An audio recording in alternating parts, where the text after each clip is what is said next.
Welcome, everyone. I am Dutch. And I'm Morgan. And we are the Quotable Podcast. The podcast that reviews ours and your favorite movies. Yes, we had a lot of fun doing this, and we hope you have a lot of fun listening. So sit back, buckle up, because it's going to be a fun ride. Let's get started.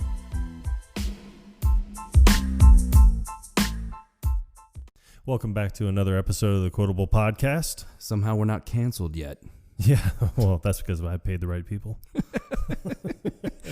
Or maybe there's just not enough people. So, I don't know if you've listened to episode 1, but just like episode 1, this is probably one of the most quotable movies that I know of. Yeah. I mean, very highly quotable, but then again, anything with Will Ferrell and John C. Reilly, directed by Adam McKay, is going to be quotable. And memorable for that matter. Yeah. So if you haven't seen Step Brothers before, I suggest you stop this podcast. I can't. I feel like I'm going to do that every time. And in no way is that depressing. No, because it's like if you haven't seen these movies that we're covering, then you haven't been living. Yeah. And I mean, even catch it on E-Entertainment. Spoilers Edited. ahead. E-Entertainment does not sponsor this podcast. God. So there's going to be so many disclaimers. All right, guys. New drinking game. Every time we have a disclaimer, you have to take a shot. No, but Step Brothers is one of my favorite movies, and I know I'm going to have a blast talking about it. Yeah. I mean, I had a blast watching it. I've always had a blast watching it. I don't think that it's ever been like a rough time watching it. I think what is really funny is, going to sleep to the movie, and then you wake up and it's still on. Or it's on the title screen, replaying that "You Better Act Your Age" song over and over and over. Which it's a good song, don't get me wrong, but if it's left playing on the title screen on repeat, it incorporates itself into your dreams. And it's just weird. Best dreams ever. That's debatable. So, what makes this movie memorable to you? Well, honestly, to tell you the truth, it's you have two 40-year-old men. Oh, that sounds familiar. Yeah, that does sound familiar. One still lives at home with his dad. One still lives at home with his mom. That part does not sound familiar to me. Yeah, no. But by happenstance or kismet or divine intervention, these two meet. I can say words too. Cock, balls. All right, look, I'm trying to make a point. You don't have to celebrate it. So these two meet, and they immediately hit it off. And in a very funny way as well, because they're at a medical conference with, 200 to 300 medical professionals, and she's in the audience while he's delivering the speech, but he really wants to deliver his face into her tits. And he can't keep that to himself. No, all 300 people in this conference find out. I mean, they make eye contact, so you know that there's a connection even before he lets the dogs out, per se. The cat is out of the bag.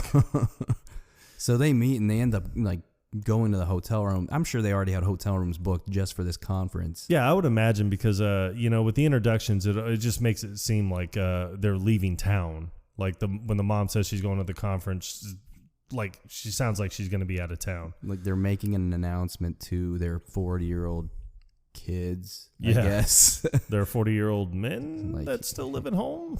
Like, hey, we're going to be gone, so you have everything you need.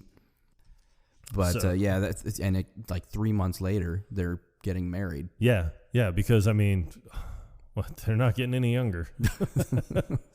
God, if they could figure that out, we'd be golden. Yeah, and and it's funny too, because the boys, they want nothing to do with it. I mean, Dale gets up and storms out, and everything. Brennan gets up and storms out, and the mom gives a weird speech about how, her son was laid off from PetSmart. It's like so inappropriate who the for hell a needs wedding. to know that? Who cares? Nobody gives a shit. They're there to celebrate this union of these two geriatric fucks. But Dale, like, what does he say right before he storms out? Guy, it's just he's like, get a room. Get a room, guys. Well, guess what? They did, and that's what caused this. Yep, exactly. One thing led to another. The birds and the bees. See, when a man loves a woman. I didn't even think they had gotten that far yet. But what's funny is when they're in this hotel room, they're disclosing just like speed round of what they're into. Yeah, it's like speed dating for sex. Like before we actually have intercourse, I'm going to tell you like, my 3 favorite things. My name's Robert. I like racquetball. I collect coins. And I'm a sucker for Korean food. And I'm one hell of a model American. But in the heat of the moment, they both reveal that they have a, 40-ish year old son living at home. Yeah. Yeah. And then I think that there for her is just kind of like, we were destined to be together. Like we don't have to go it alone now. Yeah. I don't know how I met my soulmate, who literally has everything in common with me, right down to the curly-headed fuck son that lives at home still. Well, this will be a story for their grandkids that they will never have, apparently. But opening scene is funny to me. It kind of gives you a sense of who Brennan, who's played by Will Ferrell, is. He is making a plate of nachos with, like, I'd say the entire bag of shredded cheese. Yeah, yeah. I mean, it honestly looks like Mount Rushmore. It's cheese. It's a lot of cheese to waste for microwave nachos. Yes. Eats it with a bowl of what looks like chocolate cookie crisp and washes it down with a blue Gatorade. That's one hell of a combination there, son. But I love the fact that he goes and sits down on the couch right before his mom's getting ready to leave for this concert. And he puts on like a DVD of Denise Austin. Yeah. He's like, hey, I'm watching the thing with the lady. What's great about it, though, is she leaves and he immediately is just like, well, she's gone. I'm going to start jerking it. Yep. So, he puts his hand down his pants to let his microwave nachos get cold. Yep. Oh, this is happening. But then it has to reveal Dale, who's played by John C. Reilly. Yeah, who's just sitting at home, shredding it on Guitar Hero. And it's funny how he's dressed. He's dressed like a kid. Yeah. Yeah. I mean, he's got jeans on. He has what looks like a 1980s retro shirt. Extra medium. Yeah, with like the sweatbands on his wrists. Rocking out to Guitar Hero. Yeah. Yeah. But he's concerned about that always breaks a good sweat. It's one hell of a workout, kids. If you're not sweating playing Guitar Hero, you're not doing it right. But his dad's getting ready under a rock. Iraq? But no, his dad left him $20 for pizza. Yeah, but what if I want wings? That's not enough, Dad. It's not enough, Dad. And I'm pretty sure that I may have said that to my parents when they were leaving and left me $20 for pizza. Yeah. I mean, and I was just like, well, what about wings? And they're like, you don't need wings, Dutch. Does this include tip? Yeah. Not that we were ever thinking about that. Then. No, not at 15. I'll tell you that much. So this kind of gives you a sense of, they're coasting off their parents' accomplishments. Yeah. They're not fending for themselves at all. Yeah, no, not at all. And what's funny is, John C. Reilly, who plays, like you said, plays Dale Doback. His dad is a doctor, very well-respected doctor, it seems like, in whatever California town they live in. But he wants to get into the family business. And but I mean, he's a medical doctor. And it's just like, well, it's all about who you know. You can't become a doctor by proxy. No. It doesn't work that way. But yeah, this, it gives you an idea of like who they are, and they have no intentions of changing. Growing up. Yeah.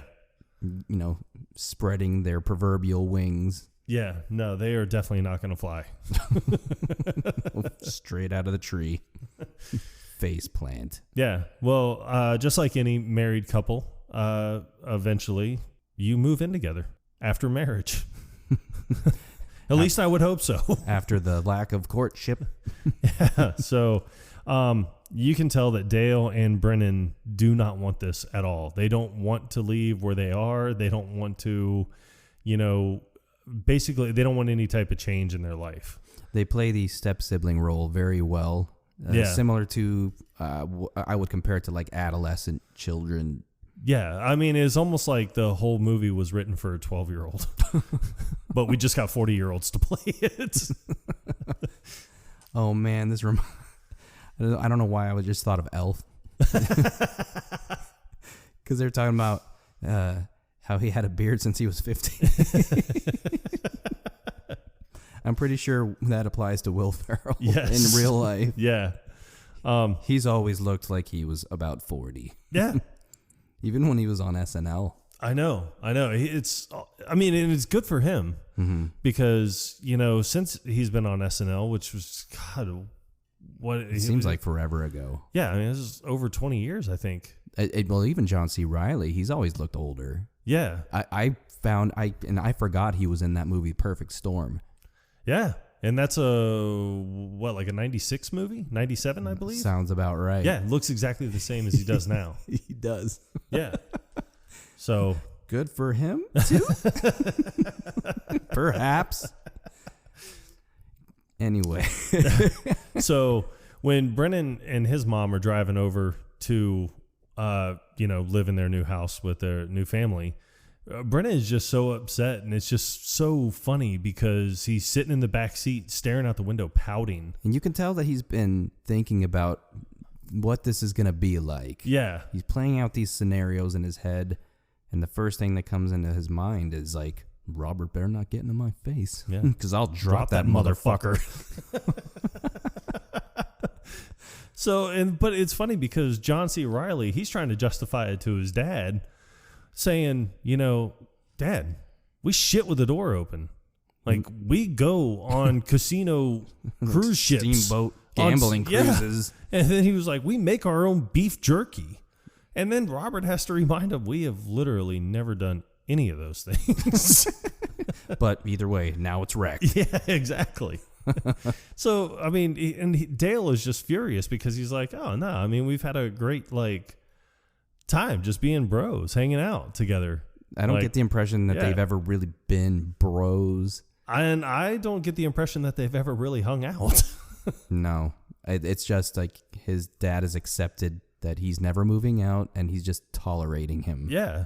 I mean, I don't live with my parents, but I mean, if I did, I think I would enjoy let me go watch a ball game with my dad and stuff. But Dale doesn't ever seem like he ever did anything like that. In the treehouse, there is a mitt and a baseball, but I feel like they've never played catch. I don't know how old that is. It probably is not even his. Yeah, it's probably he just found it there. But when they pull up to the house, and then the neighbor comes outside, he's a blind. I don't think he's totally blind, but he's definitely visually impaired. And he comes out with his German Shepherd. Yeah, Cinnamon.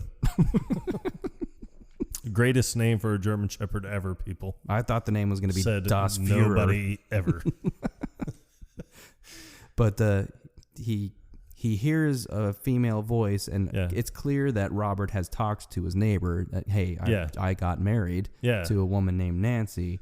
And so he's like, is that Nancy? Well, actually, the way he says it, he's like, is that your wife, Nancy? Yeah. Like, no, it's someone completely different. Like, of course it's my wife, Nancy. It's a random lady.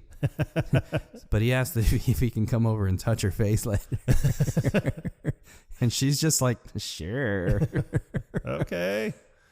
Well, Dale asking for a grilled cheese sandwich as he's holding a bagel. Yeah. And but even just like, I know that they're 40 years old, but like I said, I think the parts were written for 12-year-olds. Because that's something a 12-year-old would do. It's like, test the boundaries. Yeah, you got to test the waters, test the boundaries, and that's exactly what he's trying to do. See what I can get away with, but Robert's not having it. Nope, he is not having it at all. He tells him, check your right hand. And he's holding a bagel. He awkwardly turns and looks at the bagel in his hand He called my bluff. Yep. Touche, Dad.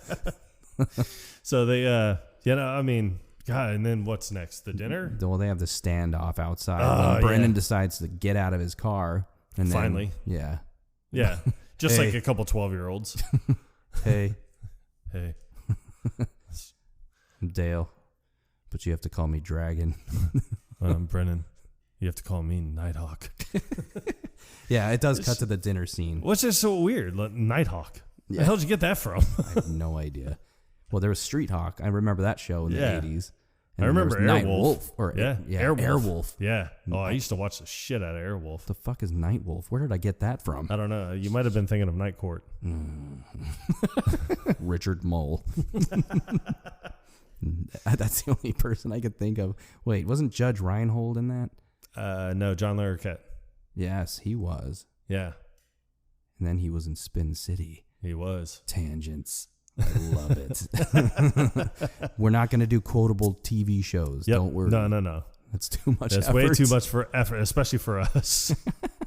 So at dinner, they just have a average dinner and everything. Everybody's trying to push everybody else's buttons. Yes, the dinner that all 40-year-old guys have. Yeah. Chicken nuggets. And ketchup. Unless you have fancy sauce. Exactly. And if you don't, you can make your own out of ketchup and mayonnaise.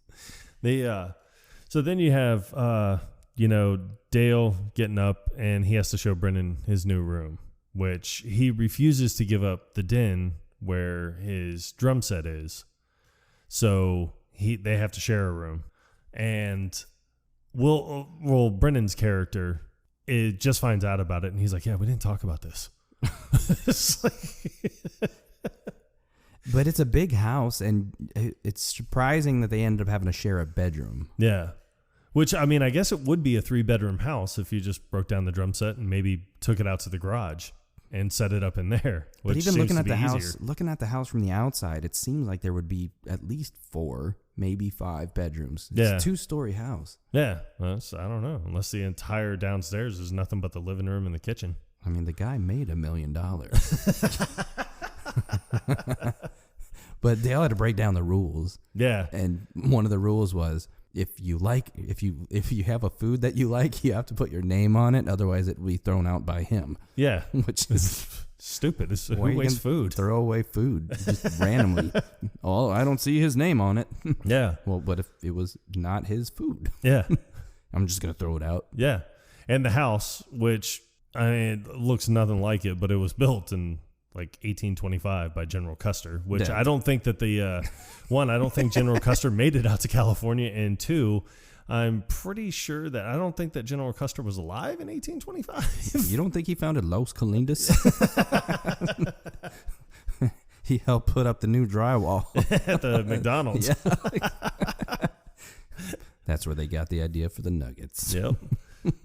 And then he really breaks down the one rule, which is don't ever touch my drum set.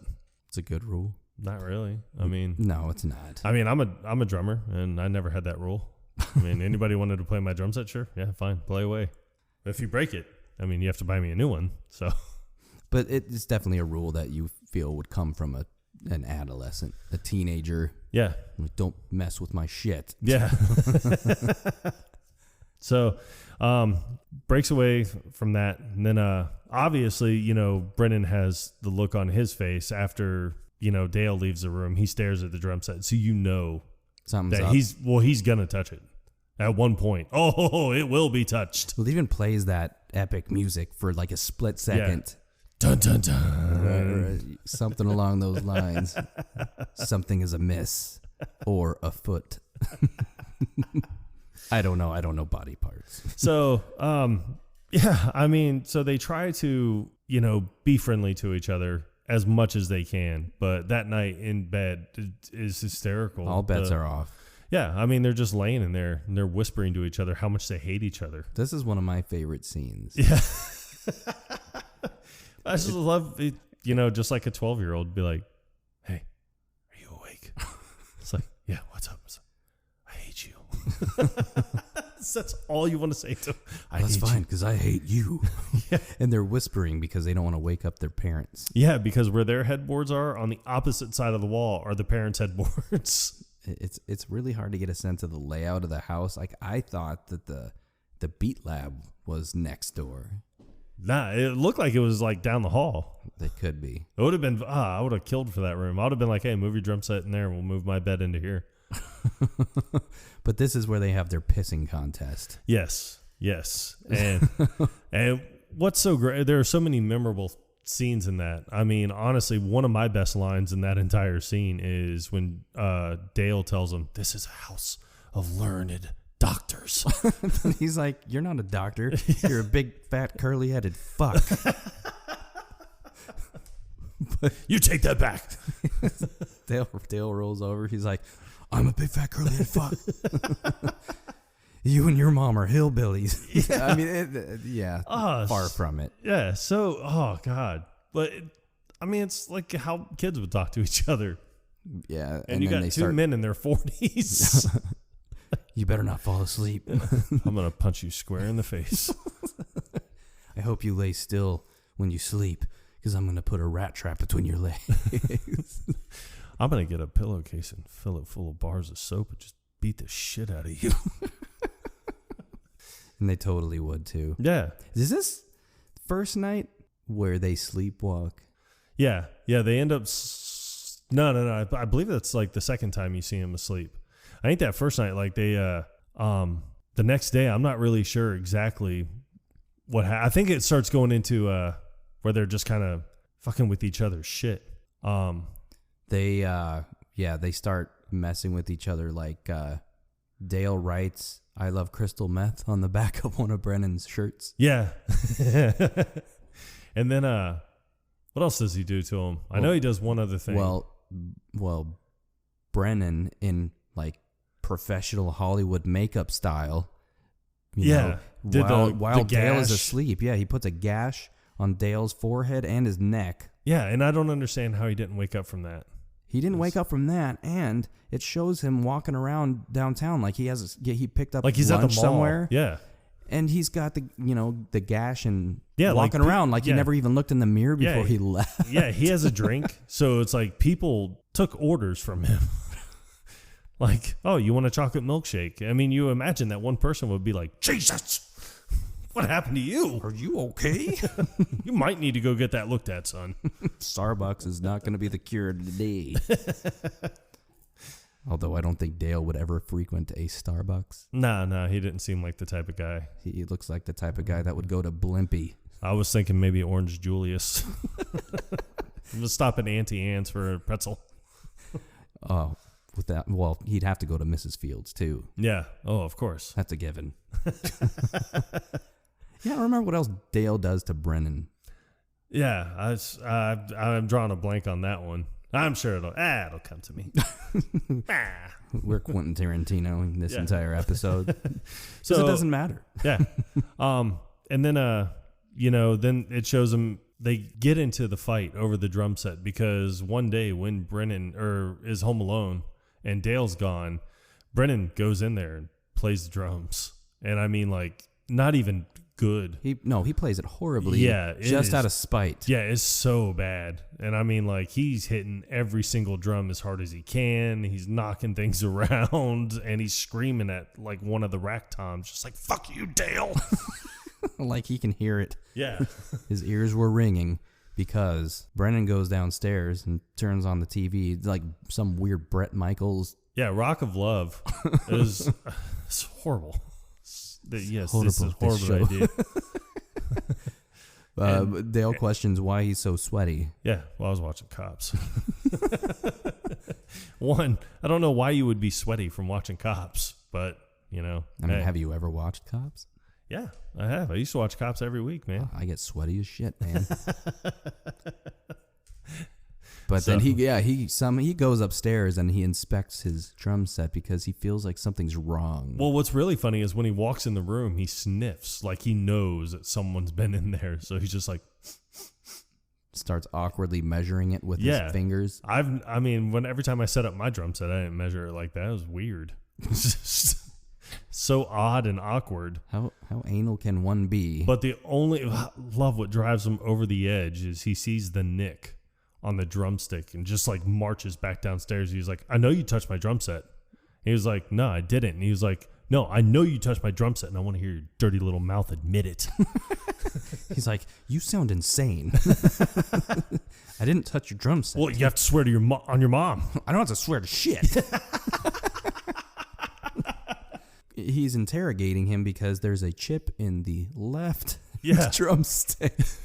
Which, as a drummer, the drumstick is not, they are not labeled left and right. Even as a non-musician, I knew that. It's a stupid accusation. Yeah. So Brennan does the ultimate child thing, and he runs upstairs and teabags.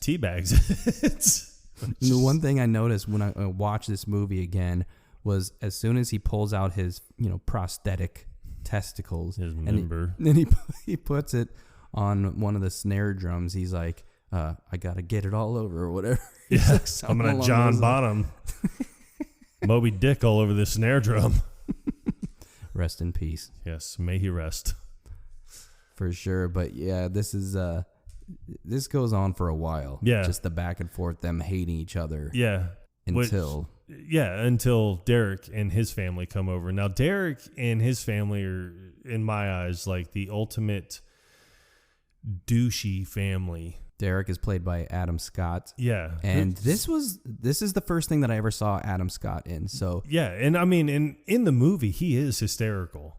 He plays his part well. Yeah. But before he ever did Parks and Rec, this is what I knew of him. So when I saw him playing the complete opposite, yeah, I was completely thrown back by that. I know. But, so it's yeah, so they're driving in the car on the way over to dinner or whatever. Yeah. And they start singing a cappella. Yeah. Sweet like, Child of Mine. Bum, bum, bum, bum, bum, bum, bum, bum, bum, bum, bum. And they break into Sweet Child of Mine, which, I mean, if you listen to it, it's not even the right intro. It makes no sense. There's only so much you can do with mouth sounds. Yeah. I mean, you just put the CD on, man. Well, unless you're Pentatonics, because they're pretty fantastic. And the kids absolutely love it. Like, the kids are all into it. The wife is like, I swear to God, let me die of a heart attack right now. Well, his wife is Alice, played by Catherine Hahn. Yeah. And you can tell that she just hates her marriage. She hates her life. Yeah. And she wants nothing to do with, Yeah. She just plays along. She's on, but it just seems like she's on autopilot. Yeah. All right, let's indulge Derek here. Yeah. And I mean, Derek is obviously well off. They're driving a Range Rover, for God's sakes. So. Oh God, can you imagine filling that up with gas right now? Oh, no way. Not today. Yeah. I would buy a bicycle. That's called pulling an Andy from 40-Year-Old Virgin. You better believe it. So then you have them sitting at dinner, and obviously, Derek comes off as this guy that is a very, I don't want to say respectable guy, but a very he's like doing okay for himself, yeah. But he's very braggy about it. Yeah, a big name dropper. Yes. Yeah, so it's like, he couldn't make it to the wedding because he was fishing. He was at an important fishing trip. Yeah, with Mark Cuban. The Cubes. Yeah, the Cubes. And then he's with Jeff Probst, celebrity chef Bobby Flay. And he's just naming all these names. And they're fishing in the Southern Gulf for bonita fish, which, I mean, they're trophy fish, but Dale doesn't know that. So that's why he has to ask, like, are they big? And it totally interrupts the entire story. Yeah, and oh God, Robert's reaction, just, what's this? Like, don't interrupt the man's story. Well, he's fascinated by Derek. Yeah. This is the first time he's met him. Yeah. And he's just, like, they have this bond immediately. Like, This could be where the term bromance started. I think Robert has a lot of respect for successful people. Yes. Because he is successful himself. Yeah, and it's very, I don't even, maybe not even just successful, but like self-made success. Because Derek does inform him, I got my real estate license a few years ago just for shits and gigs. But Robert's dream is to retire and sail around the world. God, that's my dream too. And that was one of the things that attracted Nancy to him. Yeah. You know, because she loves the sea. Yep. And so from that there, you know, Brennan wants nothing to do with his brother. I guess he's been intimidated by his brother since they were younger. You know, Derek did embarrass him at the school talent show when he was 17, even though Will Ferrell looked still like he was 39. A 39-year-old man wearing makeup. They could have picked to be in a high school play. They could have cast a younger kid that looked similar to Will Ferrell. Yeah. For this flashback. Yeah, I think that would have been very easy. And then they had Adam Scott, who looked the exact same age in makeup, singing that Derek had a mangina, or that Brennan had a mangina. Brennan had a mangina. Yeah, Derek and all of his Derek buddies did not apparently have the mangina. So, I mean, just the relationship between those two is sour. So maybe that's why, Will Ferrell brings a sour relationship to his stepbrother. Well, the one thing that you notice eventually is that Brennan's nowhere to be seen at this dinner. Yeah, nowhere to be found at all because he's out in the treehouse. Looking at Dale's nudie magazine. Yeah, you better believe it. These are I really respect your nudie magazine collection. Yeah. It's like, I've got porno magazines from the 70s and 80s, 90s. It's like masturbating into a time machine. But yeah, Dale comes out eventually. He's probably just annoyed with Derek. Yeah. Oh, yeah. No, he totally is. And I mean, he got in trouble too because when he asked about the bonita fish, Robert got mad. He was like, don't interrupt. And then he was like, no, it's fine. He's like, it's a trophy fish. So, yeah, they're pretty big. Well, Nancy tries to defend Dale, because she doesn't care. And he's can like, participate. Well, I'm asking about the story. And then even Derek's son is like, what's this guy's deal? Like, you're going to interrupt my dad? So, and then it's funny because Derek loses his place in the story. Robert's furious about that. Damn it, Dale. But then it's funny because he's like, oh, don't blame Dale for, ruining the story and possibly the entire evening. So they have this brief little interaction when Dale meets Brendan up in the treehouse. Yeah. And then Derek comes out there and the conversation with them is just so awkward because he talks about how much money he made last year, which is $550K, in case you're keeping count. It's not about money. Yeah. No, you're right. It's not about money. But for me, it kind of is about money. And that's how much money I made last year. And then he lifts up his shirt. Because he hasn't had a carb since 2004. And he's proud. I don't know if he's proud or a little upset about that, but no. He's showing off his fake abs. Well, from there, I believe that he's embodying Patrick Bateman. So, because that's exactly how he would deliver the line. I haven't had a carb since 2004. So this is what I live with. You have expect him to go through his skincare routine. Yeah, exactly. But he does mention that he lathers his abs down with Kiehl's. Yeah. Every day. He said, you want to touch these? Yeah. He's like, not today. Not going to happen. So then he immediately goes to, he offers Brendan a job. Brendan says he's never going to work for him. And then, in a very douchey move, he's just like, oh, well, I just told Mom I'd do it. Told her it counted as her Christmas present. You just got done bragging about it. You made $550,000 last year, and you're too cheap to buy your mom like a movie? Yeah. But then he jumps into... I was smoking a J down in the car, so I'm feeling a bit spacey. Yeah. And then he looks over at Dale, and he's like, what's up with you, man? What's up, Kemosabe? It's like, you want to punch me, don't you?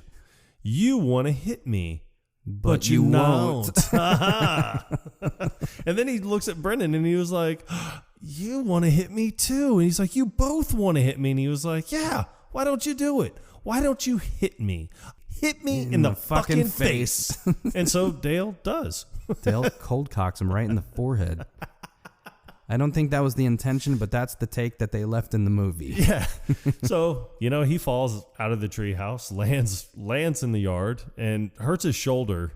And it's so funny because it's almost like he's 12 years old now. He screams for Mom. Yeah, he's like, Mom! Mom! So, and he was talking about how bad his shoulder hurt. So Will Ferrell's like, hey, it's really good for shoulder pain. What? Yeah, he does ask, just what? If you lick my butthole. Snap. This is the first moment that Brennan and Dale actually bond. Yes. So they kind of high five for this courageous act against the one they call Derek. Oh man! So it shows like everybody leaving for the dinner, and then you kind of meet Alice for the first time. Well, you get to hear her talking at least. Yeah. But she pulls Dale aside. He's standing outside watching everybody leave. Yeah. And then Alice is just infatuated with Dale. Yeah. And she admits that she loves him. Yeah. And she wants to roll him into a little ball and shove him up her vagina. Yep. And it's such an awkward interaction, but already you can tell, like, okay, yeah, so she's not happy in her marriage. She hates everything about it. She's going to cheat. Mm-hmm. So, and this is the guy that she wants to cheat with because you just knocked out everything I hate about my life. Yes. She wanted to confirm that he had struck Derek in the face, and that he fell out of the treehouse. Yep. But it was funny because I love how he replied to it. He's like, yeah, he asked me to. He did. Yeah. He pretty much demanded it. Yeah. So, but she's like, I'm gonna pleasure myself to that image tonight. Masturbate. Yeah. And he's completely oblivious to it. He looks scared. Huh? He doesn't know what's going on. He's never interacted with a female before. Yeah, and then she's telling him, she's like, yeah, just stick you in my vagina. It's warm and cozy. And he's like, in your vagina? He's like, how do you know? Yeah.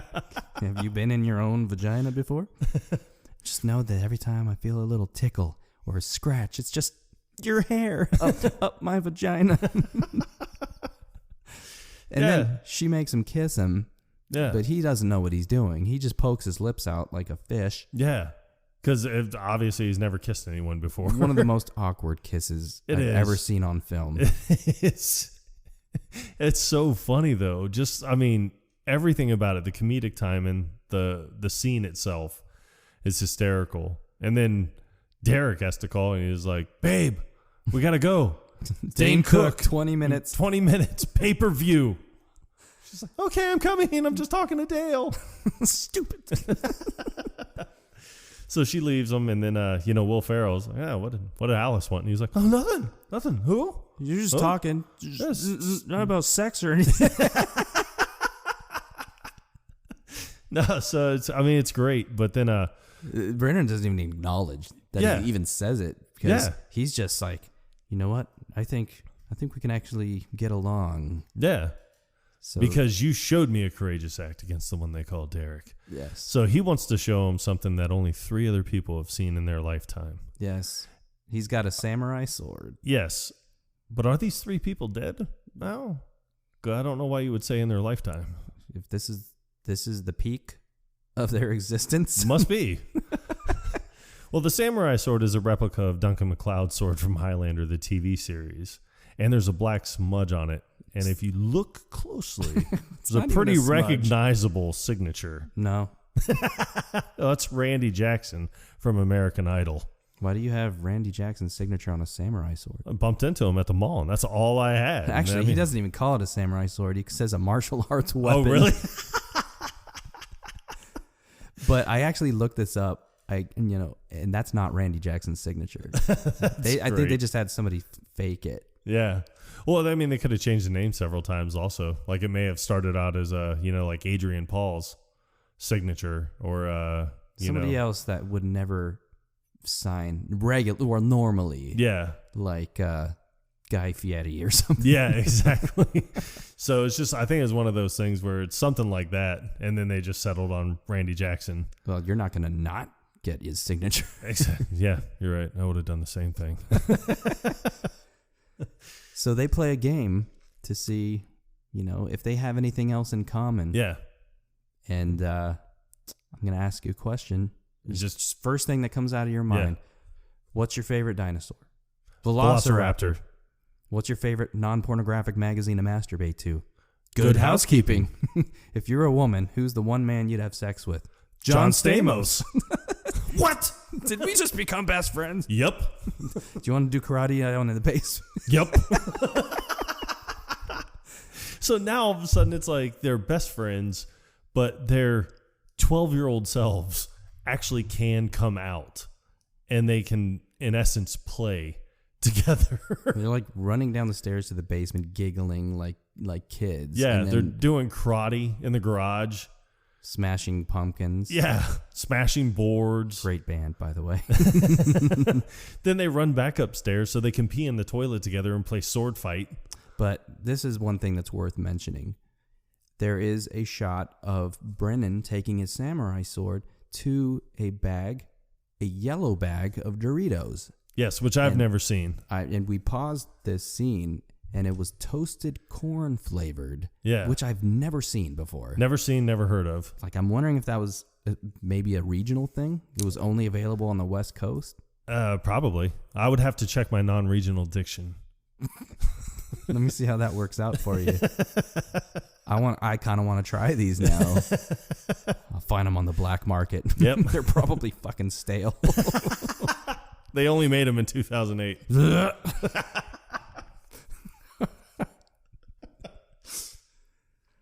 Yeah, so they're doing all this stuff together, and then they barge into Nancy and Robert's room because they want to, like children, they want to build bunk beds, but they feel at 40 years old they need to ask for permission. Of course. So it's just one of those things where they barge in and they're like, "Hey, Mom, Mr. Doback, we feel it's prudent." Don't call me Mr. Doback.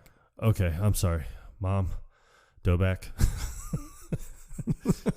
We feel that it's prudent to... Can we build bunk beds? And I just love it because you have two 40-year-old men asking for permission, and Robert is trying to tell him, like, you don't need to ask for our permission.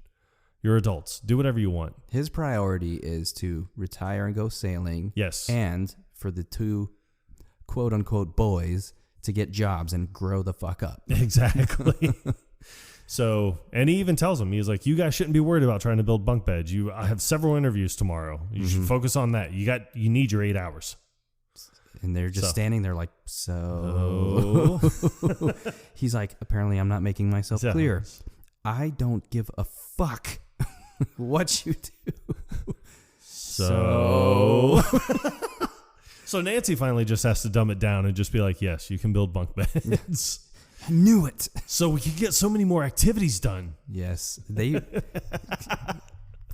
use whatever they can find to put together these two beds that were not ever meant to match. No, I honestly believe, I think at one point you see like a hockey stick. Is in there, a pencil. Paddle. Like a big pencil, a paddle for a boat is on there. Random plank that Bren nails like sideways. Yeah, on the top bunk that doesn't support shit. Yeah, it kind of looks like a board for a fence. Probably found it down in the garage. They probably stole it. Yeah. So they're so happy with their bunk beds that they finally feel they can go to bed. Now they have more room for activities. And their head is spinning. Yep. Because of all the activities that they can do. Yeah. Well, as soon as Dale jumps on the top bunk, it collapses and lands on Brennan. He freaks out. He runs in there and he's like, oh my God, there's blood everywhere. It's like, this was a horrible idea. Why'd you let us do this? So they felt the need to ask for permission and now they're being blamed. Yes. So, yeah, but it cuts to that tiny little scratch. Yeah. On it's Brennan's not even arm. bleeding anymore. No, it's coagulated. Yeah. Good thing he hadn't started taking that baby aspirin yet. You got to lower that risk of a heart attack. That's smart. That is really smart. You got to watch out for the sweets. Yeah. Thank you. So they're getting along now. Yeah. And I think this is the night where maybe they sleptwalked. Nah. I don't remember. It's not important. It's not like relevant to the plot of the movie or anything. But just when they wake up the first time from sleepwalking, it's just hysterical because she goes in there to wake him up and she's like, boys. And then, Brennan sits up and he's like, I'll kill you, Leonard Nimoy. Yeah. And then Dale's like, the clown has no penis. And Nancy's like, well, what kind of dreams are you having? You guys having? Dale's got like a sandwich in his hand, or no, not even a sandwich, just a piece of bread with and mustard all over his face. which is so, God, so great. But it has to have been that night. No. The night it was is actually the night when Derek came for the dinner, because she even said, "Hey, it's 12:30. Your brother's going to be here soon." So, and then that's when they're waking up, and he was like, "Oh God." He's like, "What?" And he's like, "My brother's an even bigger dick than you are." I'm walking around this house thinking I have a total doucher for a brother. Now I realize you're not a doucher. But I love when it shows them sleepwalking. Because they're down in the kitchen. Dale's throwing like coffee mugs into the cabinet, like full force, breaking everything. I mean, Brennan, I think at one point has a pot and he's just smashing a bag of Oreos and he's flinging it around. And both of them are like grunting and saying weird things. Like, I mean, even Dale runs down the hallway upstairs and he's like, you can't catch me. But the fact that Nancy and Robert never wake up throughout any of this. Yeah, no, they don't wake up at all. No, they just they wake up the next morning. And go downstairs to this mess. To the aftermath. Yeah, and he notices, he's like, "Is this your purse in the freezer?" And she's like, "Yes, it's Brennan. He sleepwalks." And he's like, "Yeah, Dale sleepwalks too."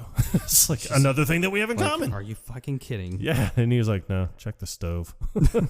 So I imagine that they bought the stove and had it installed and then could never use it because they weren't sure when Dale was going to sleepwalk and possibly burn the house down with cushions. Continuity error.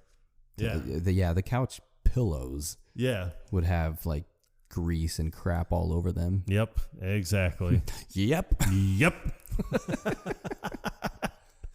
Yeah, so then they're getting along. They go through all these job interviews together, which, I mean, the job interviews are memorable.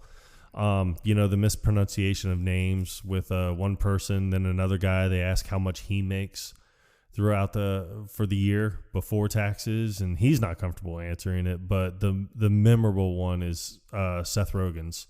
Right, but I like how Robert, before he leaves for work that day, he wants to make sure that they're ready. Yeah. And they can have anything out of his closet that they need, because he wants them to look sharp. Yep. What do they find? Tuxedos. Somehow he has two. Yeah, I don't know what kind of psychopath owns two tuxedos. But I do like the first interview where they get up once the receptionist calls them back. Yeah, and we're here to fuck shit up. Yep. And then they just proceed to like push people around in the hallway. They're knocking like papers out of someone else's hands. It's weird. It looks like an office setting, but when they interview, they're like, "Well, you're wearing tuxedos to a job that requires you to clean bathrooms." Yeah. So I guess it was a janitor position? Yeah, I imagine. This is the kind of job interview that his dad lined up for the two. Absolutely zero faith. None. The only thing you can do is clean shit. And you probably can't even do that right. You probably can't do that right either. No. He just wants them to have some source of income. And I think that he believes that it's not only just some sort of income, but like a sort of stability that it'll bring to their lives. A sense of responsibility. Yeah, and with that, in turn, they'll be able to move out and get places of their own.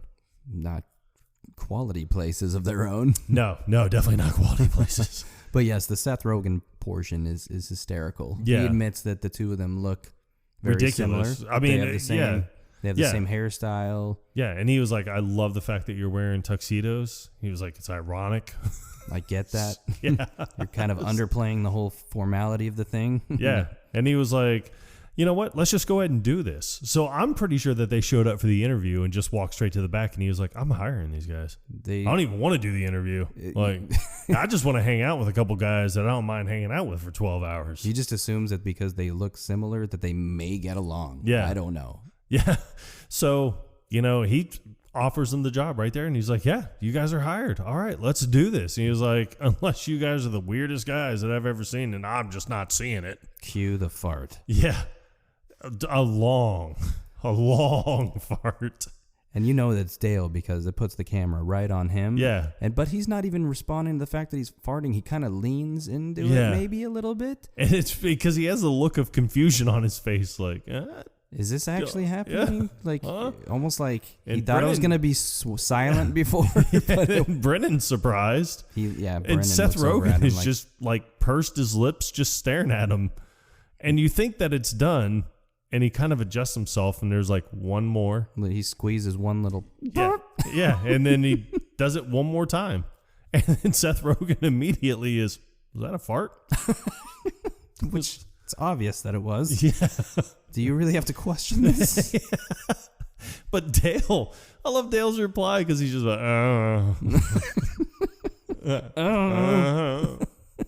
he's like, yeah, I can taste that.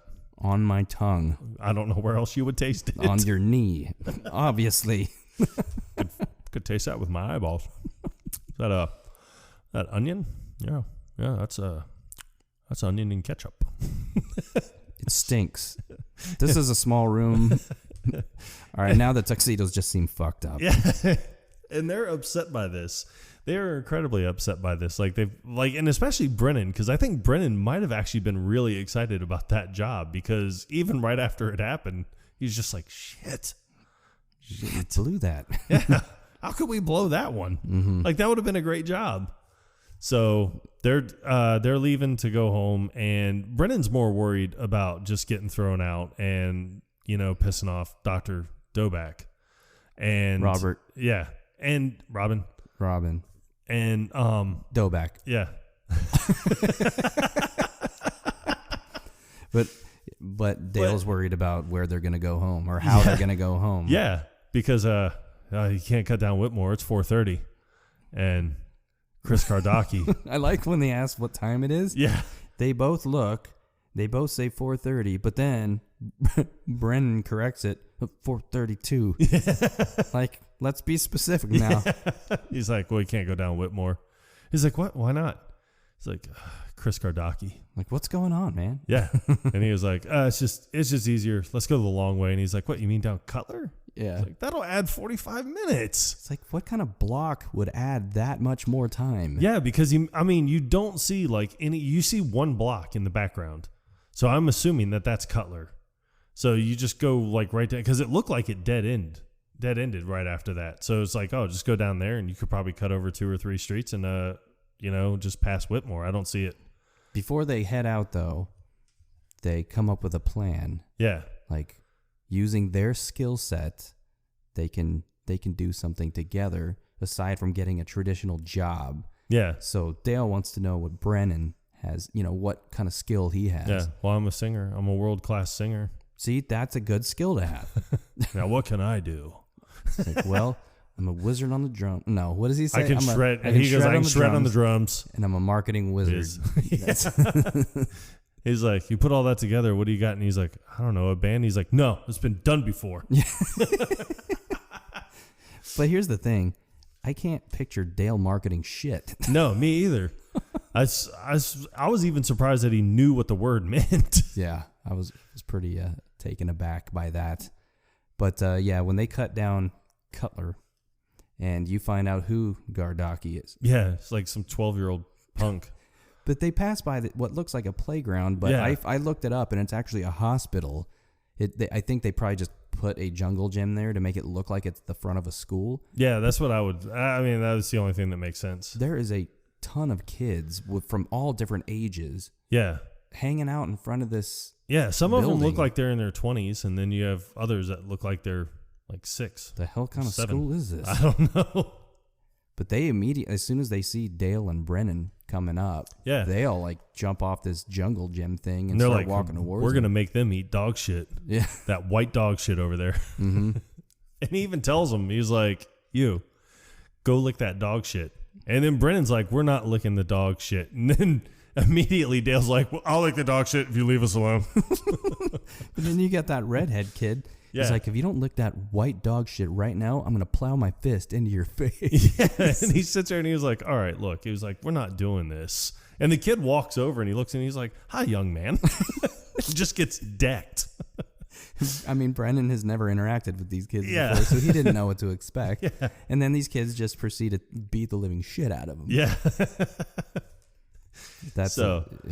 So they get home and then, pathetic. obviously they're feeling like they're going to be in trouble because they blew all the interviews.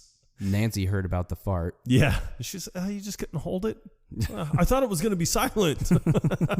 It wasn't. It got louder. It got louder. It got louder. Oh, God. It's such a phenomenal scene. Phenomenal scene because you got, these guys that are in their 40s. Now they find out that, Robert is going to put the house on the market. So they have 1 month to find jobs, find apartments, and move out. Nancy and Robert are going to put enough money in their accounts so they have a down payment on an apartment. And then they're going to sign them up with therapists. So the fuck happened? Yeah, exactly. So Will Ferrell has to break it down. He's like, so we're not going on the boat. Derek's selling the house and we have to go to the therapist? He's like, yeah. He's like, what the fuck happened? It's like, this is when I got a belly full of white dog shit. Now you lay this on me? Yeah. And I think this is when Dale says, I'm telling you this because I love you, Dad. Fuck you. So, I mean, all this comes to fruition, and they go to the therapist. Now, Dale's therapy session, to me, was hysterical because he was like, all right, well, and he has this guy therapist, and he's like, hey, well, in these therapy sessions, you just start by telling me about yourself. And he was like, yeah, I'm a janitor at a school, and I always feel like I'm way smarter than everyone else. And, sometimes I'll just see like half an equation on a blackboard, and I'll just finish the equation. Is that Good Will Hunting? No. That's what I do. And, Ben Affleck, he's my best friend. Now that sounds like the plot to Good Will Hunting. So then you got that's the only interaction you ever see with Dale and his therapist. Yeah, but then you see Brennan with his therapist, who he's like immediately in love with her. I mean, she is cute. Yeah, she is. I mean, but he honestly tells her, he's like, I love you. And she's like, well, obviously you don't know me. And he's like, I love you. Well, he's like, I get that's a feeling of comfortability that you have with me. He's like, no, this is more than comfortability. I fucking love you. God, such a great interaction with that. And then, they try to impress everyone at Derek's birthday party by unveiling prestige worldwide. Wide. This whole birthday scene is funny. Well, he gets one gift, Callaway 3-wood. Yeah, that's the only gift you see him open, and he goes on and on and on and on about it. I mean, it was a good gift, apparently. Yeah, and he seems like he would be a hard person to impress. Yeah, I'll be driving bitches down the fairway with this. So he's got his coworkers TJ and Randy, who's played by Rob Riggle. Yeah, that's all I can see with him is just Rob Riggle. I had to look up what his name was because you find out what it is later on, but I got impatient. Yeah. But they're doing the whole dinner thing, and Dale ends up going to the bathroom because he's nervous about doing this presentation. Yeah. And who happens to be in the bathroom? Alice. It's like she was waiting in there for him, Derek's wife. I want to know how long she was in the bathroom. Yeah, I don't know, but she pops out of the stall and just puts her hands over his eyes, and she was like, hi, my name's Jim. Want to suck my dick for money? No. And she's like, relax, it's me. Yeah. And he's like, what are you doing? He says, this is the men's bathroom. This is the men's bathroom. So she just can't help herself. I mean, she has to have sex with Dale right there in the men's room. So she even tells him, she was like, well, there's nothing you can really do, which is pretty much, right? Yeah. So this is pretty much rape. They caught it on video. Yeah. So I guess it doesn't count. So she just mounts herself right up on him, right at the sink, and just goes to town. Oh my God, it's so slippery. I mean, she is like doing this like cowgirl call, like she's riding a bull or something, and she's screaming like a banshee. She sounds like a bird. Yeah. And then he's just like, I'm getting all tingly. Something's going to happen, Alice. It's like, this is the first time. Yeah. Even though he's mentioned previously that he masturbates constantly, I would imagine. So he's like, that happens afterwards. And then, he's like, oh, I like you. And then she kisses him. She's like, I fucking love you. It's funny how immediately afterwards she said, we just had sex. Yeah. And it was everything that I had imagined. Like, this was premeditated. Yeah. She knew that at some point during this birthday dinner at RJ Posner's world famous fake restaurant that this was going to happen. Yeah. But yeah, she has to pee immediately afterwards, but instead of going back into the stall and sitting down like a lady, she lifts her leg up, puts her foot up in the corner at the stall and goes to pee. Yeah. And Dale's impressed by this. Yeah. You're incredible. Stay golden, pony boy. So after they leave the bathroom, they got to do this presentation. Yeah. So they're trying to get psyched up for it. Yeah. God, what are they talking about that they Dale and Brennan end up laughing, and then Reilly looks over and tells him to shut the fuck up. Because he's got the golf club and he's doing the scene from Scarface. Scarface. That's he's it. like, say hello to my little friend. And they're like, oh, from Scarface. And then Dale and Brennan just turn and they're like, ha, ha, ha, ha, ha, ha. And Regal's like, shut the fuck up. Everybody else at the table just kind of plays along with them being mean. Yeah. Like they're obligated to be around the two of them. Yeah. And they don't want anything to do with it. But they take this opportunity to get this presentation. So they brought a projector with them.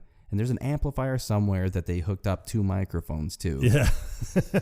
But now, what's funny is when Will Ferrell gets the projector out, because he's grunting like an ape or something. Like he goes to grab it and he's like, ah, ah. Cro-Magnon man using fancy tech. It reminded me of a Zoolander when they're trying to get into the computer for the files. Yes, the Apple computer. It's inside the computer. It's so simple. No, so they have this presentation on Prestige Worldwide, and they want investors. But like Brennan it's funny that Brennan's like, he's like, I've got the whole thing mapped out. Yeah. But I'm gonna follow your lead. Yeah. It makes no sense. It doesn't make any sense. But they go through this whole... Well, they start the presentation, but they make it seem like they did it because it's Derek's birthday. Yeah. Like, we're presenting you with this investment opportunity. Yeah. And then what's really funny is when they're like, I bet you all wonder why we gathered you here today. Well, aside from Derek's birthday. Aside from Derek's birthday. Well, yeah. So it doesn't make any sense because Will Ferrell doing the mic checks because he's like, check, check, check, check. Check. And then Prestige worldwide. Wide. Check. And then Dale's in the middle of the presentation and, he's like, well, aside from Derek's birthday, he's like, happy birthday, Derek. And then Dale starts on something else and Will Ferrell says, check, check, check. So Dale has to be like, check, check. Are we still doing the check? What's we starting yet? I'm going to start doing that in the middle of all the podcasts. I think so. Check. Hey, we're like an hour in. Why are you... Check. So they do this slideshow thing, like management, portfolios, financial responsibilities, black leather gloves, science, computers, research and development. We put in the effort to do the science to find out what it is you need. Yeah. Some shit. And then it's like, one of their scientific theories was we put liquid paper on a bee last week and it died. Brennan actually sounds upset about this. Yeah. The way he says it, he's like, it died. So they do this and then they unveil the music video. Yeah, by the Bro Gang, which is Huff and Doback. Yep. And it was directed by Chris Donaldson, who is the manager at Pine Harbor, which I imagine is where the boat was docked. Yeah, Robert kept his boat docked. They were able to hijack to film this music video for Boats and Hoes. Yep. Boats and Hoes. Boats and Hoes. So they go through this, and it's funny because Robert immediately realizes, and he kind of like says it under his breath. He's like, "Is that my boat?" And then you just hear Will Ferrell, and he's like, "Yes, it is." So they're listening to this video, and Derek at one point looks like he's pissed off because he's like, "Damn, this is a good video. This is a good song." They're upstaging me. Yeah, they cannot be better than me. Mm-hmm. So Robert quickly realizes, who's steering the boat? And as soon as he says that, the boat crashes into like this sea of rocks and just crushes and crushes and crushes, which this crushes Robert because that's his whole dream of, I want to retire.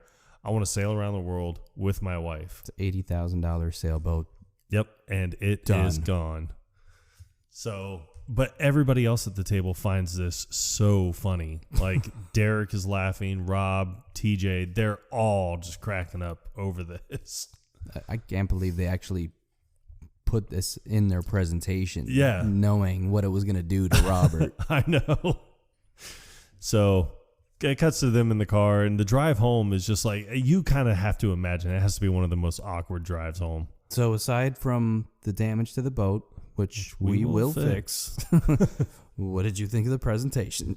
Well, I really feel that what you did to Robert's boat was horrid. Horrid. Of all ways to describe this. Having said that, though, I thought you showed a lot of enthusiasm in your inventiveness. And then Will Ferrell just has this quick little line where he's like, yes, we did. Thank you. Robert's just like, are you kidding? Are you kidding? It's like enthusiasm in your inventiveness. Like, don't encourage them. Yeah. And then she tells him, she was like, no, you need to encourage your sons. It all goes downhill from this point. Yeah. It's downhill big time from there. I mean, they get back home, Robert just storms upstairs because, he's sitting there and he even calls them jackaloons. Where I'm sitting here thinking to myself, who in the hell calls somebody a jackaloon? I don't even know what a jackaloon is. But I love when he calls them failures. Yeah, because like right after that, he's like, no, you're failures. You're just failures. And he's doing like monster hands. Yeah. It's so funny because it's so long and drawn out, and it doesn't even sound like failures. So... What does Brennan say that gets him to storm downstairs before he gets the spanking? Oh, because he tells him that, first he calls him a geriatric fuck. He does. And he was like, and you can keep your liver spotted hands off my mother because she's a saint. Mm-hmm. And then he was like, oh, yeah, yes, you will. You're going to. He's like, and then you're going to come down here and you're going to write me and Dale a check for $10,000 and invest in our company. He's like, or I'm going to stick one of your hearing aids so far up your ass, you'll hear your small intestine digest shit. And then that's when he marches back down and grabs him. He's like, I'm going to give you something someone should have gave you a long time ago. And then it's funny because the whole time Dale's just in the back like, Dad, no, it's not the answer. There are other ways. So it's funny because Robert tells him, he's like, no, shut up. He's like, because you're next. There are consequences to your actions. Yes, sir. Oh, he's man. like, I'm going to get mine and I'll just accept it. Yeah. And so, I mean, it cuts from there to Christmas. And fast forward. Yeah, you can just tell. It's been a rough. Yeah, it's been very rough.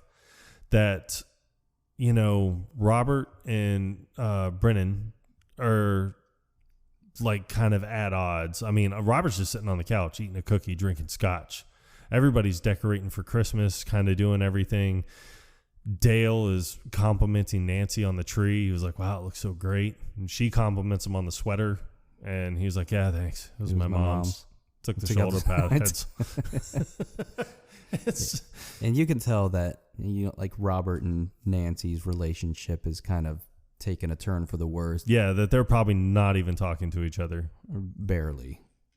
But I thought it was funny because, Robert's sitting on the couch eating his cookie and he's got a scotch that's almost like half full. Yeah. But after Dale asks if they can each open one Christmas present. Yeah. Because it's Christmas Eve. Yeah, he just wants to get up and go to the Cheesecake Factory to get a drink. When he could just look in his left hand. Yep. So he gets up to leave, and she's like, but it's Christmas Eve. And he's just like, oh, yeah, Merry Christmas. And walks out. Like he's oblivious. So they get to open up presents. One present each. And then, it cuts to Nancy up in the bedroom, and Robert comes back in, takes 2 steps in, and she was like, well, you sure reek of scotch and cheesecake. So and he admits that this is like the best night that he's had in months. Yeah. And I mean, and she even points out, she's like, that's a very sad statement. It's pretty fucked up to say to your wife, too. Yeah. So, and then the boys come in, sleepwalking again. And he was like, all right, he's like, I'm going to take control of this. And she was like, no, they'll just leave them alone. They'll go back to bed. And they walk out and she's like, see, back to bed. But they come right back with presents. That they throw onto the bed, like, while they're hard. Yeah, while they're grunting and gibberish and everything. And then they bring in the Christmas tree and Robert's just finally fed up with it. And he's like, no, I'm going to wake him up. So he tries to wake him up and it was bad. It's really bad. They start screaming like they're freaking the fuck out. Yeah. Like, what is happening? Yeah. And then they both pick him up and throw him down the stairs. So this leads to the Christmas dinner where Alice feels that she has to spell out with peas and carrots on top of her mashed potatoes, let's go fuck right now. And shows it to Dale. Which, in the extended scene, it actually happens. Yeah, that actually... The extended version, I should say. Yeah, that actually happens. We watched both versions, but we're coming at you with the theatrical. But it's real funny because the younger kids aren't there.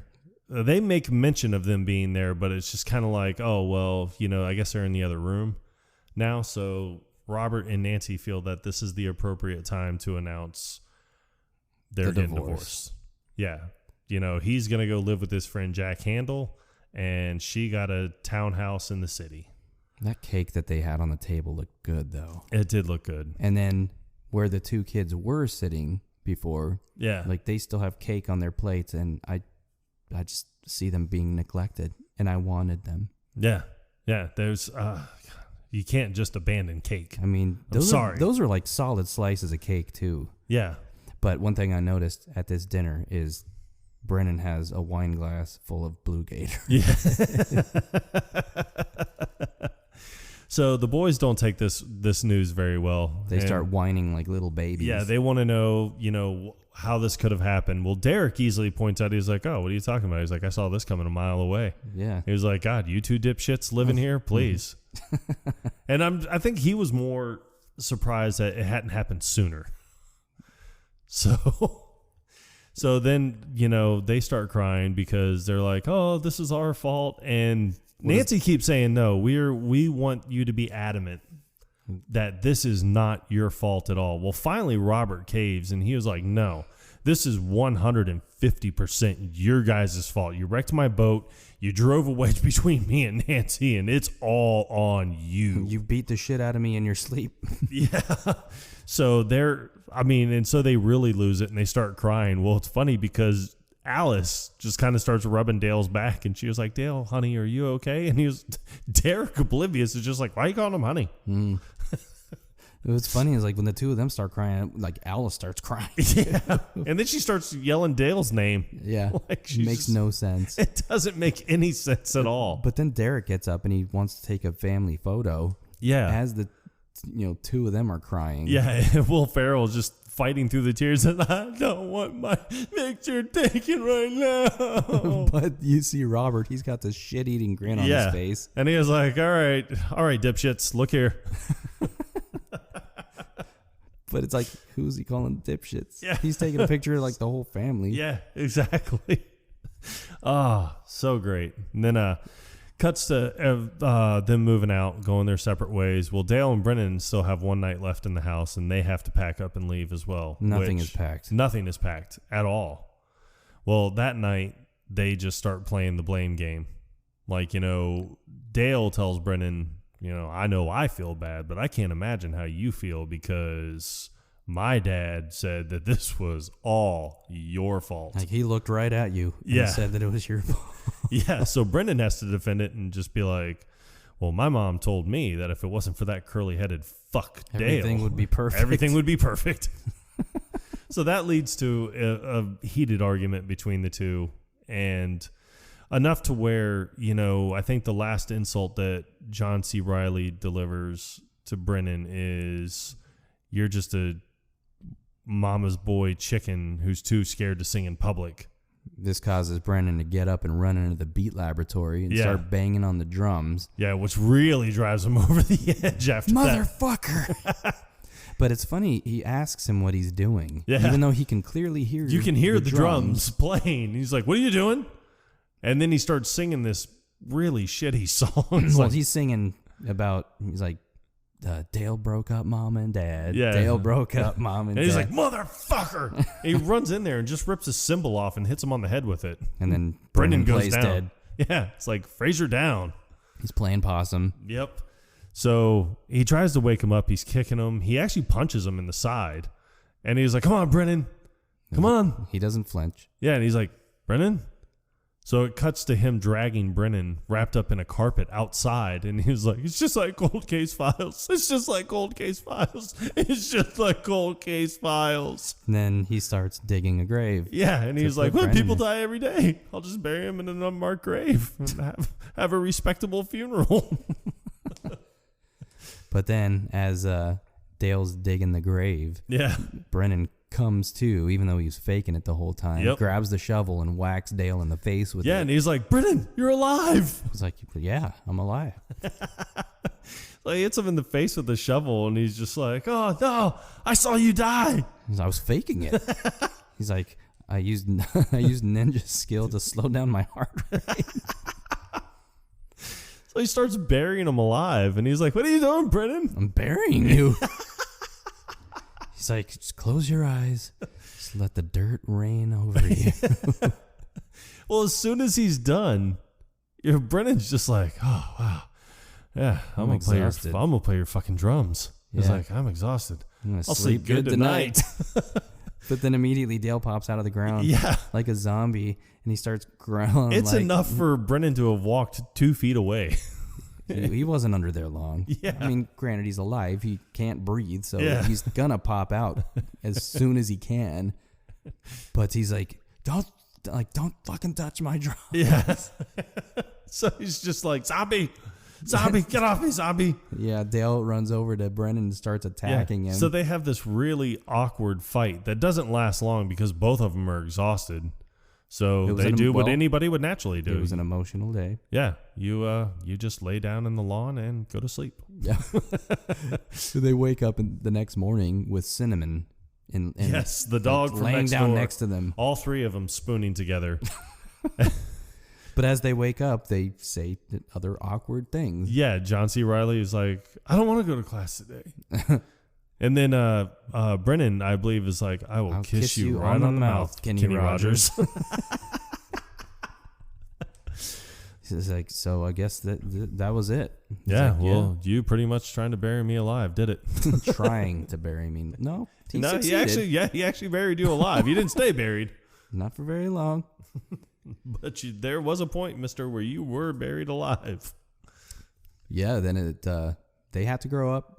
To do the whole job thing. So Brennan goes to Derek's office and sees if he'll give him a job. Yeah, well, listen, Kendall Crotch, I'll give you 2 weeks. TJ, starting off his pool. Give Kendall Crotch 2 weeks tops. So then Brennan, he goes and sees Ken Jeong, who's actually playing a serious role in this. Dale sees Ken Jeong. Yeah, that's right, Dale. The job recruiter. Yes, he goes and sees the job recruiter. And I like that the two stipulations that Dale has is, I don't want to have sex with old women for money. So it makes me wonder if he would have just been like, well, I'll have sex with old women for free, but I won't do it to get paid. Or would he have sex with younger women for money? Or bear traps. Bear traps. Those were complete opposite ends of the spectrum. But those are his two bugaboos. Yep. And Ken Jeong is completely unfazed by this. He's like, all right then. Okay. Yep. I got a catering company that needs a temp. And even though this is a comedy, Ken Jeong is not playing a comedic role in this. No, not at all. I mean, his delivery is funny. But, I mean, just like the little things like we notice where it's just like, oh, well, those are my two bugaboos. I don't want to have sex with old women and no bear traps. And he's just like, okay. Got it. Got it. He's like, we got a catering job. Is a temp job available for you right now? And you get to play with fire. Yes. One of the perks. So it shows this whole grown-up lifestyle that they're trying to achieve. Brennan gets this brand new shithole apartment. Shitty fucking apartment. I mean, everything in this apartment is horrible. The carpet's horrible. It looks like they had to scrape away drywall because there was a leak under a window or something and it had mold. That's probably what they did. Instead of bleaching it up, they scraped it off. Yeah. I mean, God, you bleach it, then you put Kills on it, and then you paint it. It's good as new. They didn't bother having... Well, first you fix the window. People to clean. Yeah, you fixed the leak. Yeah. We fixed the glitch. So he moves into this apartment. It shows him on the toilet, and he goes to wipe, and he has no toilet paper. So he does what any logical adult would do. He walks over to the sink. Go to Costco. With his bath mat. Well, yeah, and uses his bath mat to wipe. That's this bath mat that was probably already there. Yeah, which after that, you just throw that bad boy away. He should have thrown it away to begin with, but then again, what would he have done? Yeah. Take a shower, I guess? No, you would have been up Schitt's Creek without a paddle. Literally. Yeah. So then it shows him coming out of Costco with a huge, 48 pack of toilet paper. He's very proud. Very proud. Throws his fist up in the air like, I did this. I did this. So it cuts back and forth between the two of them. Dale is doing his taxes with the Chewbacca mask on. Yeah. And it's funny because he actually takes it off and looks at it. And he has that look of I'm this too old part for of this my shit. life is done. Yeah. I'm ready to give this up. We had a good run, but it's time to grow up. It cuts to him laying in bed reading Montel Williams. Yeah. Climbing higher. Climbing higher. And he's wearing reading glasses, which you've never seen him wear glasses up to this point. But then he takes them off and then pinches his eyes like he's like, oh, God. Yeah. It's oh, man, I've been at this book for hours. Right. And it's time to hit the hay. Yep.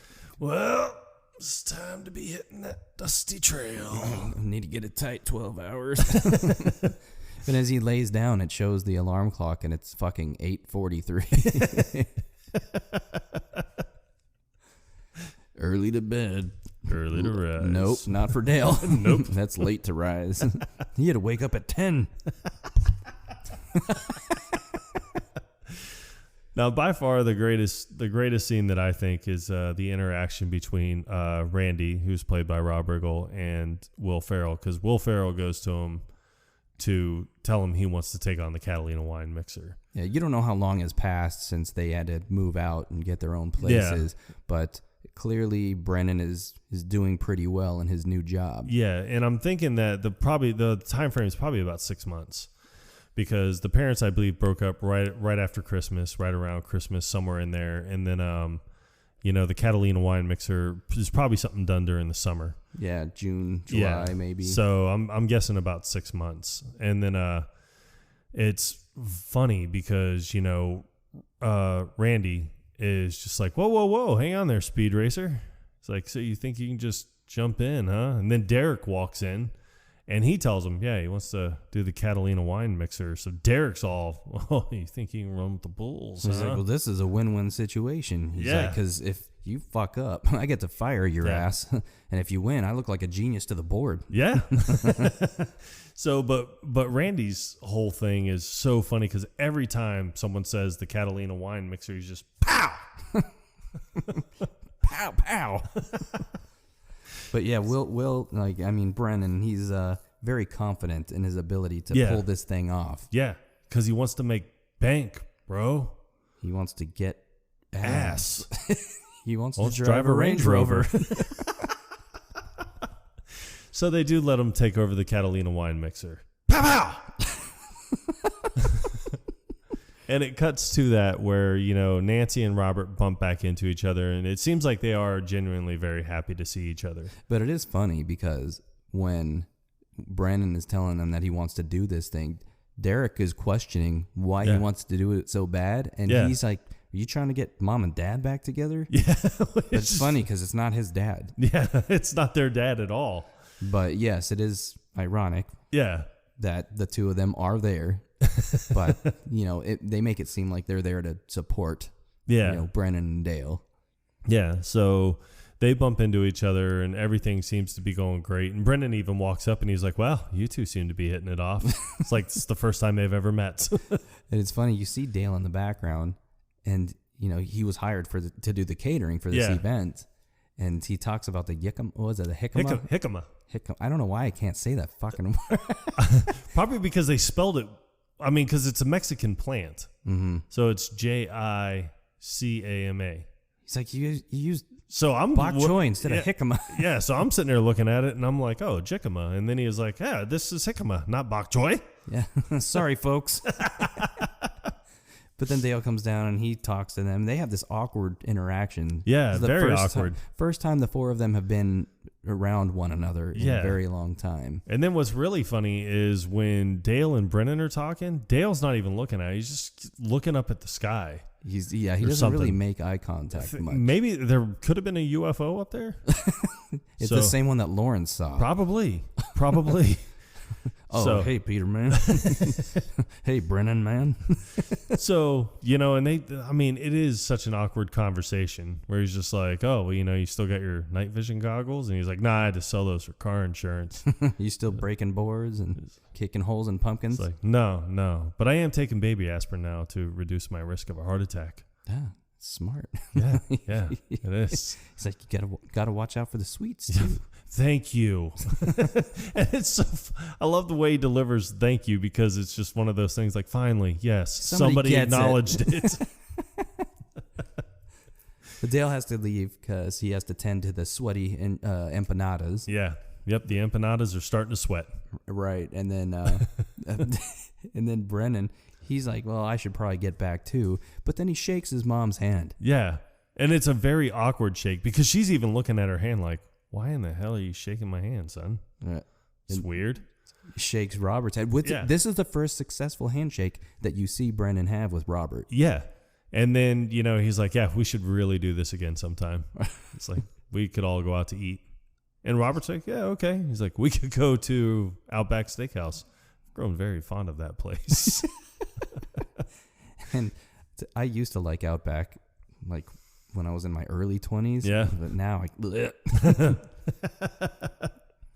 So they go through this, and right before he leaves, he shakes his mom's hand again, and she gives him the same look like, "Why in the hell are you shaking my hand?" But he doesn't shake Robert's a second time. He just kind of walks away. Yeah, but he keeps telling him, he's like, "Again, thank you for coming." Super awkward. It is so awkward. Then you see the band. Yeah, Uptown Girl, which was a 1980s Billy Joel cover band. California's only, what does he say? Preemptive? Yeah, preemptive. 80s Billy Joel cover band. Yep. And people are demanding things like Piano Man or We Didn't Start the Fire or nope. Just play something from The Stranger. It's 80s only Billy Joel. Let's keep it 80s. But let's have fun. Yep. But you got the heckler played by Matt Walsh. Yeah. Which you probably recognize him if you saw him. Yeah. If you ever saw The Hangover. Yes. He was the doctor. Yes. And he also was in Old School. He was one of Luke Wilson's co-workers. He was in Get Hard also with Will Ferrell. Yes. So, Matt Walsh, is, he's funny in it because he's trying to get the band to play We Didn't Start the Fire. And he's like, "Whoa, play something from The Stranger." and Horatio Sands is the lead singer for the band. And it's so funny because at first he was like, "Hey, like I said before, we only strictly do 80s Billy Joel." And he's like, "Come on." And he's like, "Come on, 80s Billy Joel doo-wop sucks ass." And he was like, "All right, listen, motherfucker." It's just like, it's a complete quickly. 180 from how he just was. And you take that stink wife of yours and you get the fuck out of here. Yeah. But so the band gets kicked out. And then Brennan gets blamed for it. Yes, Brennan is to blame for this entire scene between Horatio Sands, which the only thing Brennan did is just pick the band. He hired them. Yeah. Yeah. Derek does the only rational thing and fires him. Yeah. So because he couldn't make his nut. He was worried about that. Yep. The nut. Yep. So he So he fires him, walks away, and even when he's walking away, he's like, "You're Audi 5000, my friend." Mm-hmm. It's like, yeah, okay. Not brother. Yeah, not Broham. Nope. Not Bro Montana. So he gets fired, and then Dale's like 5 feet away, and he walks over, and he's just like, "What happened?" He's like, "God, Derek just fired me." And then even Robert comes up and asks, "Where's the music?" Yeah, where's the music? Like, he didn't see the whole thing that happened 15 feet away. This wasn't like a huge area. Yeah. Anybody who was standing around would have seen what happened. Everything was pretty much done over the microphone, too. So it would have showed, would have heard it. Horatio pretty much yelled it. Yeah. So then he's like, "Look, he's like, I don't know what to do." And Will Ferrell's even like, "I'm going to do the only sensible thing. I'm going to file for unemployment. And I'm going to try and get a job at Enterprise Rent-A-Car because they have an excellent corporate structure and they give you the tools to be your own boss." But Robert is finally, I guess, kind of seeing the error of his ways. Like, he was pushing them to grow up so fast that he didn't appreciate what they had. Yeah. So, and he even says, he was like, "I see an empty stage. I see a drummer. I see a drum set. I see a drummer. I see a microphone. I see a singer." He was like, "You got to bring Prestige Worldwide back." And I love the fact that he remembered the company name. So that to me spoke volumes. But he goes on this whole tangent about how he wanted to be a dinosaur when he was a kid. Yeah, that doesn't make sense, Dad. You're human. He used to chase the neighbor's cats. That's not a skill. But then his dad forced him to, grow the fuck up. Yeah. And get a job. Yeah. He was like, "Yeah, it's just time to push those childish things aside." And he was like, "He didn't tell me to stop being a dinosaur. He just told me to grow up and get a fucking job. Right. Stop being a fucking dinosaur." He's like, "So I thought, all right, I'll get in the medical field, but then I'll come back to it." Yeah. So he's going to be like in his mid-20s, late 20s, and just go back to being a dinosaur? Go back, even though I never was able to successfully pull it off. A Tyrannosaurus Rex, of all things? At a catered affair? So Dale, he ends up going up on stage. Yeah, because he views it. He's like, "No, my dad's right." He's like, "I had to wake up at 10 o'clock this morning. I hated that." He's like, "I'm fucking miserable." So he goes up there to hit the drum set, and Derek gets pissed. Yeah, Derek is very pissed. The fuck off the stage. Yeah. And then, so he starts doing the drum beat for Boats and Hoes. But it's not. It's just a filler. Just a filler drum beat. Generic kind of. Yeah. So Boats and Nancy's Hoes. actually trying to be very supportive, and she's like, "No, stop yelling. Like, he's a human being. Dale has a mangina. Dale has a mangina. Boats and Hoes." Well, it's funny because when they're yelling, "Dale has a mangina," Brennan's over there, and he's like, "No." That kind of snaps him out. No. Out of his sensibility, I guess. Yeah. So he goes up there to be with his friend, nay, his brother. Nye. So he gets up there and he's like, "Hey, just start off soft, come in heavy." And he was like, "Oh yeah." He's like, "I will. Thanks for coming up here, Brennan." He's like, "You got a dragon." And then he proceeds to sing Porti Volare, I think, something like that. Yeah, which is the most beautiful anybody has ever heard it sang before. By Brennan Huff. Yeah. Porti Volare. Okay. Yes. It's a beautiful song. And then it shows, Robert thinking about the day that he met Nancy. And then it shows, and what's funny is when it cuts to Alice, she has a glass of wine and she just throws it down like on the dance floor and breaks it everywhere and walks. Because clearly seeing Dale up there playing the drums is making her cream her pants or something. Yeah. She has a fantasy about being like this elf or like an elvish princess or something like that in the forest. Right. And he's like a centaur. Yeah. And so they're going to make wild, passionate love after they speak. Well, I mean, obviously they're wooing each other in elfish language. Their children would have hooves. Literally. Yeah. And then Derek, he kind of has a flashback of him and Brennan as kids. Yeah. And Brennan's like teaching him how to fly a kite. Yeah. And he's like, I did it, Brennan. I'm flying the kite. You're the best big brother ever. Yeah. And then it cuts back to him. He's crying, but laughing at the same time. Like, but it's funny when they did the flashback of the two of them in high school, they used Will Ferrell and Adam Scott as they currently are, or when this movie was made. But when they did the flashback of the two of them as kids, they used kids. So it's like, they're like the exact same age. They do look the same height. Yeah, same height, same everything. They could have been twins for all I know. Yeah, but and then when his therapist is getting off the dock to the Catalina wine mixer, pow, pow, pow. She sees Brennan up there singing, and she has a fantasy sequence where she's like in a log cabin. That's what it looks like. Doing a therapy session. Yeah.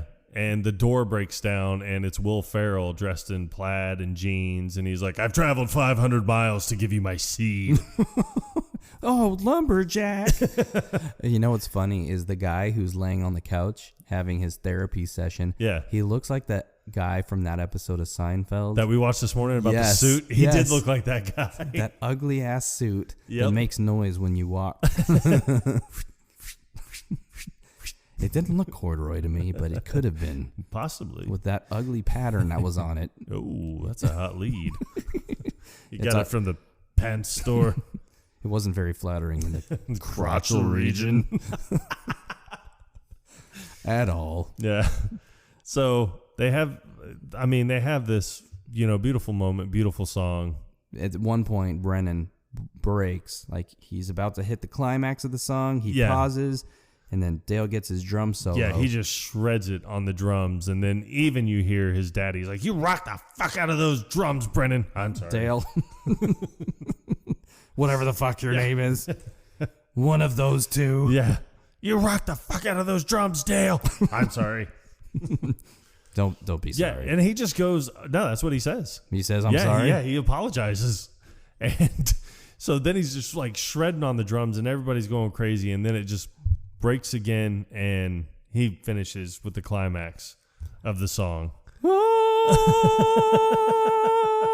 And then something shatters.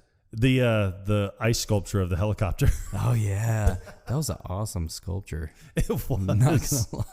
They put all that work and man hours into it just to blow it up. Well, I mean, it was just gonna melt eventually anyway. Well, yeah. So this moment kind of brings everything together. The event was not a total waste, and Derek hit his quota. He makes his nut. Yep, he hit his quota. And, Robert and Nancy are talking to Brennan about how proud they are of him and, everything that he did for them at the Catalina wine mixer. Pow! And, they said it was a sublime feeling. Well, it's funny because Denise, the therapist, walks up and she's like, hello, Brennan. He's like, oh, after Derek and Brennan's awkward hug. Yeah. Oh God, the awkward hug and this isn't even, we can't even describe it. This is like one of those things where you have to watch the movie to see exactly what we're talking about, because it's almost like you go in for a hug, but you're going to choke the person. It almost seemed like it was an interpretive dance. Put them in a headlock after maybe a full Nelson. Faux punch to the kidneys. Yeah. Elbow to the face, but not really. They were kind of miming it. Yeah. And it's all happening in real time, but it looks like they're doing it in slow motion. Slow-mo. So, and then finally they just settle on a high five. But, but Robert and Nancy's just witnessing this whole thing play out. Yeah, this is like take 32 probably. Nancy looks like she's trying to fight back laughter. Yeah. Possibly. I think like Robert, he's just like, he seems amused by it. Yeah. But then eventually it just comes to a high five because they can't do a full-on hug. Yeah. And Robert's just like, that's what we were waiting for. And honestly, tell you the truth, that's what makes me think they did a lot of takes. They had to have. Yeah, because it'd just be like one of those things where you're just standing there and waiting and waiting and waiting. It's like, that's what we were waiting for. All right. Take 34. That's the one. Cut. That's a trailer right there. But yes, then Denise walks up Yeah. Because she was obligated to. Yeah. As she was legally obligated because apparently Brennan had probably texted her that he was going to jump from a helicopter into shark-infested waters. Yep. And so she felt that she had to legally be there. And nobody's buying it. He's just like, oh, this is my girlfriend, Denise. He introduces her as his girlfriend. Yeah. And she's like, no, I am his therapist. There's nothing sexual, intimate, or anything going on between us. Yes. And everyone's just kind of like, right, okay. Nancy's like, I get it. You don't want to seem too eager. Yeah. And she's like, you are an enabler. Man, you're a keeper.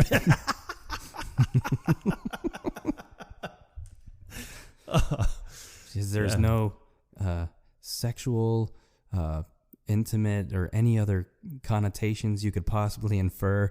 She goes on this whole tangent about like I'm denying that there's anything here between us, but the way that Brennan responds to it, he's like, "It was beautiful." Yeah, is that a poem?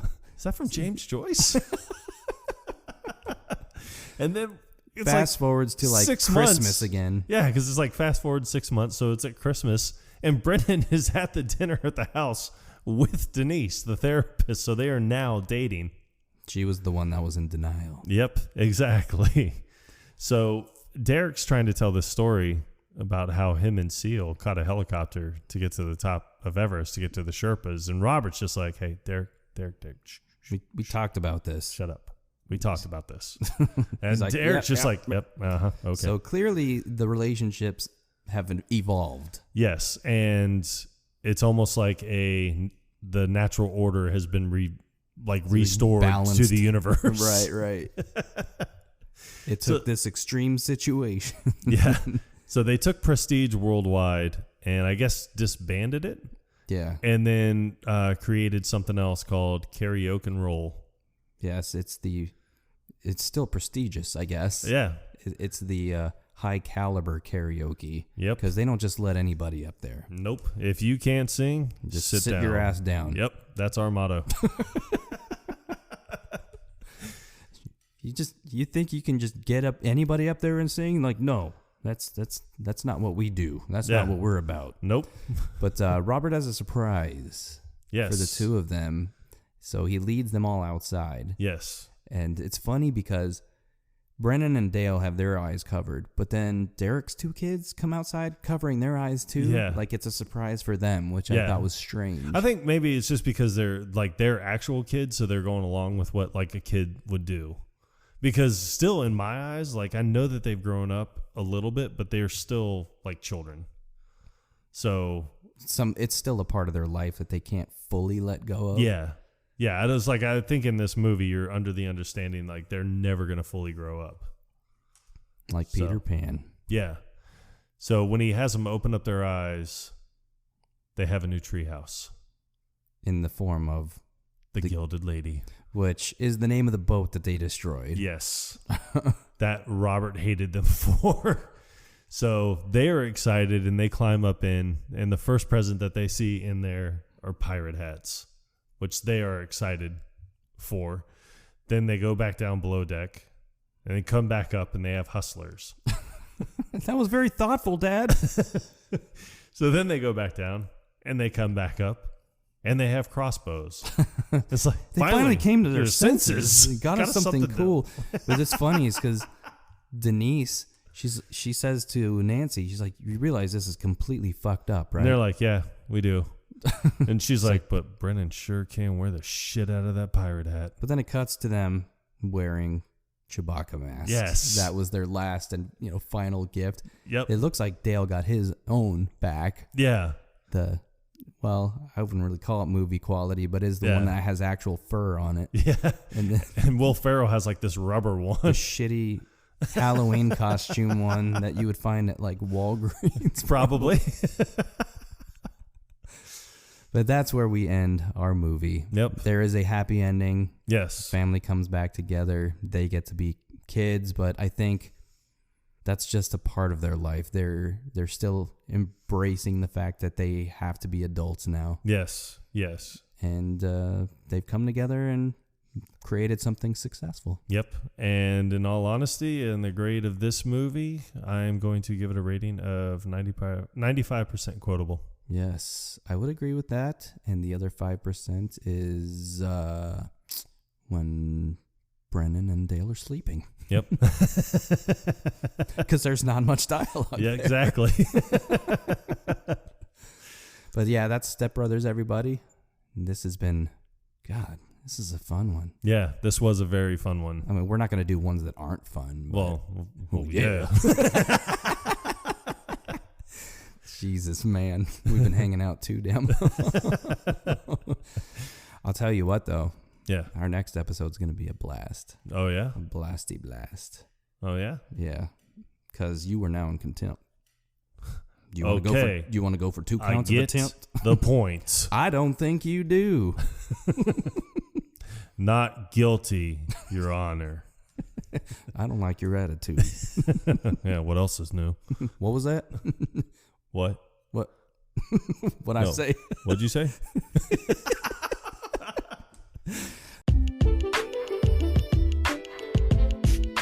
That's your little teaser. Yep. And that's all we're going to give you. If you can't figure it out, then you're just going to have to wait. Yep. But yeah, like I said, this has been a blast, and we can't wait to see you on episode 3. Yep. Good night, everybody. Good night.